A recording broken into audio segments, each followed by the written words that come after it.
Sa mundong ang presensya ay madalas mas malakas kaysa sa mga salita, ang mga introvert ay may hawak na isang pambihirang kapangyarihan, ang tahimik na magnetismo. Hindi kailangan ng ingay para mapansin, hindi kailangan ng pagpapapansin para maramdaman. May kakaibang bigat ang isang taong hindi naghahabol ng atensyon, pero somehow, ang atensyon ang kusang lumalapit sa kanya. Pero narito ang katotohanang hindi napapansin ng marami. Ang tahimik na kapangyarihang yon ay fragile.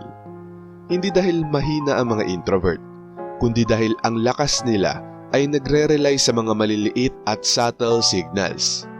Tulad ng mga maliliit na habits, micro-behaviors, at mga patterns na halos hindi napapansin.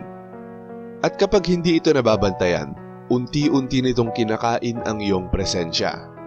Hindi biglaan, hindi halata, pero dahan-dahan nawawala ang dating mo.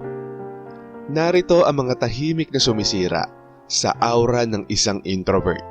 Mga bitak na nakatago sa likod ng kalmadong panlabas na anyo.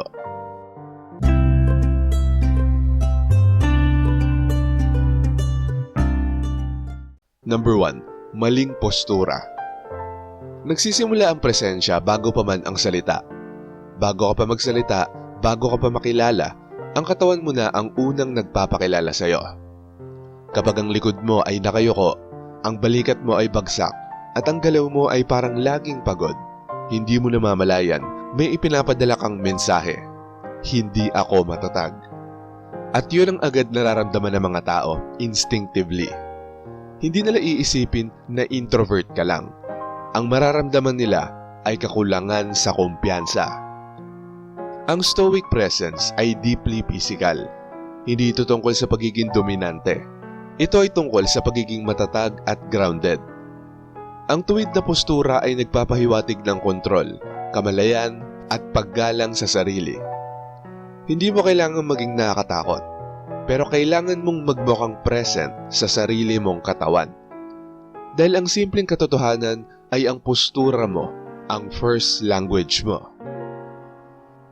Number 2. Sobrang pag-iwas sa eye contact. May manipis na linya sa pagitan ng misteryo at pagiging awkward. At sa eye contact nagiging malinaw ang pagkakaibang yon. Maraming introvert ang umiiwas sa eye contact dahil akala nila pinoprotektahan nito ang kanilang katahimikan. Pero sa totoo lang, madalas kabaliktaran ng epekto. Sa halip na magmukhang kalmado at mapagmasid, nagmumukha kang balisa, hindi sigurado, disconnected. Hindi mo kailangan makipagtitigan. Hindi mo kailangan maging intense. Pero kapag kaya mong panatilihin ang eye contact kahit ilang segundo lang, may malakas kang ipinapahiwatig. Nakikita kita at hindi ako natatakot na makita mo rin ako. Yun ang presensya. Yun ang kumpiyansang hindi kailangang ipaliwanag. Tandaan, ang pag-iwas sa eye contact ay nagbibigay ng proteksyon. Pero pinapaliit din ito ang enerhiya mo. Samantalang, ang kontroladong eye contact ay pinapalawak ang iyong tahimik na otoridad. Number 3. Sobrang pagpapaliwanag sa sarili. Isa sa pinakamalakas na katangian ng isang introvert ay ang selective na pagpapahayag. Hindi ka nagsasalita para lang may masabi. Nagsasalita ka dahil may saysay. Pero kapag nasobrahan ka sa pagpapaliwanag, may nagbabago.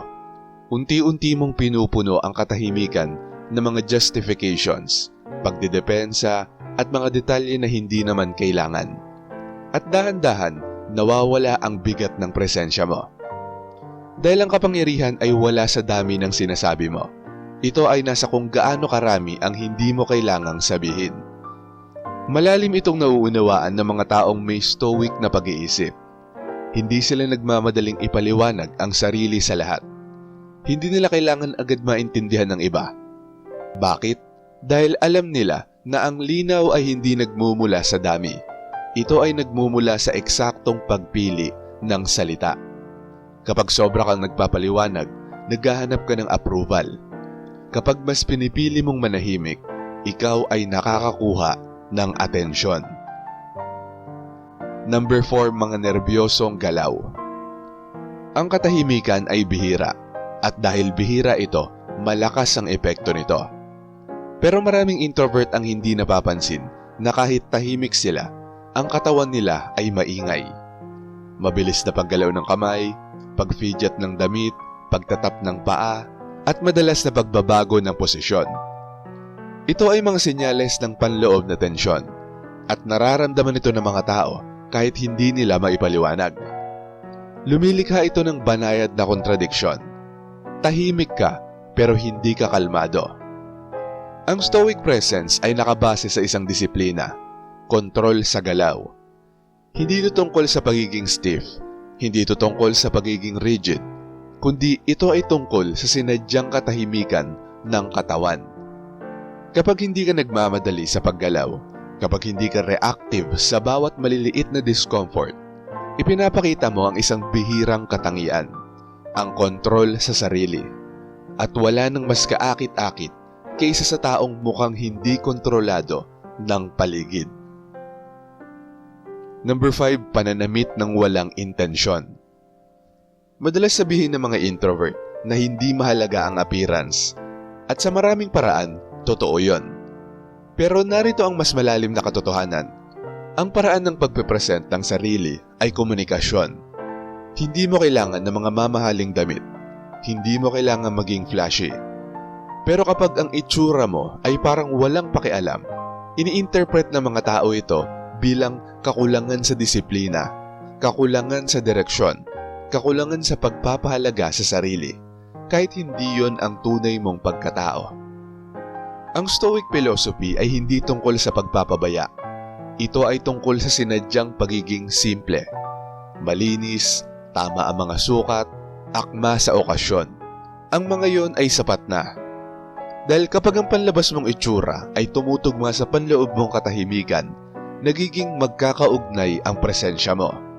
At ang pagkakaugnay ay kapangyarihan.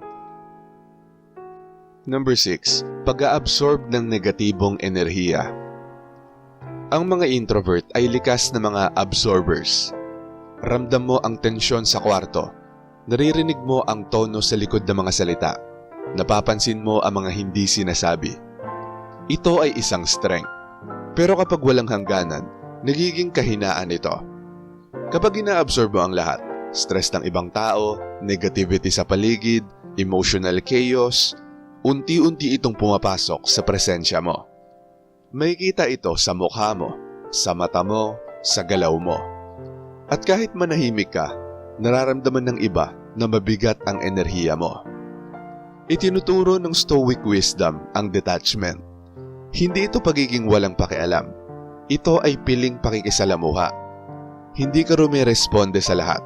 Hindi mo pinapasan ang hindi iyo. Dahil sa sandaling pinayagan mong pumasok ang kaguluhan ng paligid, nawawala ang panloob mong kaayusan.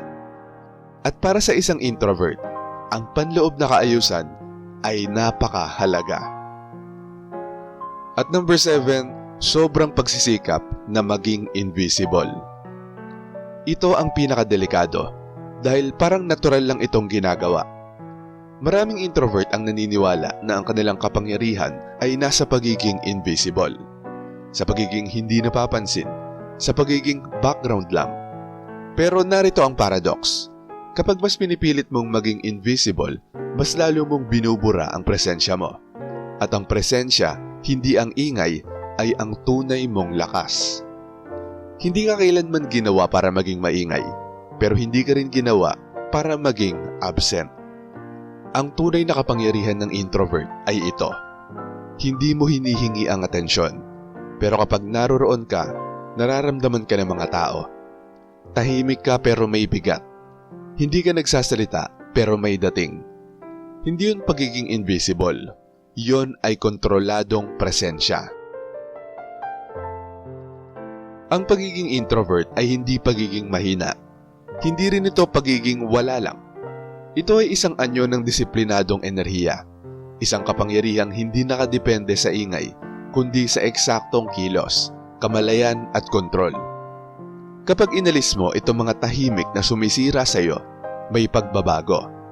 Hindi ka nagiging extrovert, hindi ka nagiging maingay. Nagiging mas grounded ka, mas intentional, mas nararamdaman.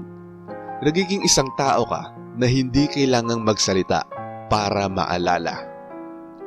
Sa mundong adik sa ingay, ang katahimikan ay madalas hindi nauunawaan.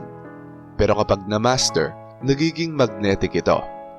May kakaibang intimidating sa taong kalmado sa gitna ng kaguluhan. May kaakit-akit sa taong hindi naghahabol ng pagpapatunay. At may kapangyarihan ang presensya na hindi humihingi ng pansin pero hindi kayang baliwalain. Kaya wag lang basta maging tahimik. Maging maingat sa iyong mga gawi, maging intentional sa iyong enerhiya, maging present sa iyong sariling espasyo. Dahil ang layunin ay hindi kailanman mawala. Ang layunin ay ito. Tumayo ng tahimik pero ramdam pa rin. Shoutout sa mga nanood at nag-comment sa bagong upload na to. Shoutout kay Shai Desirdo. Sabi niya, "Good evening, Sir AP. True po yung mga explanation mo sa video. Nangyari na din to sa akin. Kahit sobrang tahimik mo, may mga taong nakikita ka. Hindi ko expected yung kinausap ako ng master teacher sa school para ako daw ang mag-speech ng reflection message sa stage. Medyo na-tense lang ako, gawa andun lahat ng teachers at principal.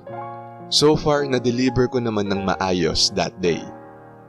Sabi naman ni Marie D. Lightworker, "Hi po Sir AP, good evening sa'yo at sa lahat ng nakikinig. Agree ako sa lahat ng mga sinasabi nyo. Sa usaping magaling ang introvert sa mata ng ibang tao, ganun talaga kami. Kahit alam namin, hindi namin sinasabi para iwas lobat. Pero kapag lumapit at nagtatanong, saka ko sasagutin at wala ng ibang paliwanag pa para hindi madrain ang energy ko. Maraming salamat po sa magandang paliwanag nyo sa episode na to. God bless always." At ayon naman kay Noli Bangkailan, "Idol, relate sa akin lahat yung binanggit mo. Di talaga ako mahilig makipagsabayan, pero consistent pa rin ang layunin ko. Walang argue, walang imik, tuloy lang sa paggawa. Ang target ko kasi makarami sa mga gawain. Kumbaga, yun yung pinaka-the best sa amin. Yung may maraming natapos sa isang araw na trabaho. Good job, Idol." At shoutout din kay Roland Lipasana, Blue B. Grace, Renante Damgo, Joel Estrada Manaog, Annalyn Granada, Ramlat, Jola Short Video, Lorena Bintas, Maricel Ramos, Emma Villanueva, Ekong Gonzaga, Malia Momena Bantas, Maku Gasaresu Insura, Kati at kay Lone Survivor Diaz. Maraming salamat po sa panonood. Kung gusto nyo ding ma-shoutout, mabati o mabasa ang comment nyo, mag-comment lang sa latest video rito sa channel na to at pipili kami doon ng mga isi-shoutout at babasahin para sa susunod na upload. Kung nagustuhan mo ang video na to, huwag kalimutang mag-like, i-share to sa iba at mag-subscribe na kung hindi ka pa nakaka-subscribe. Maraming salamat at see you next time.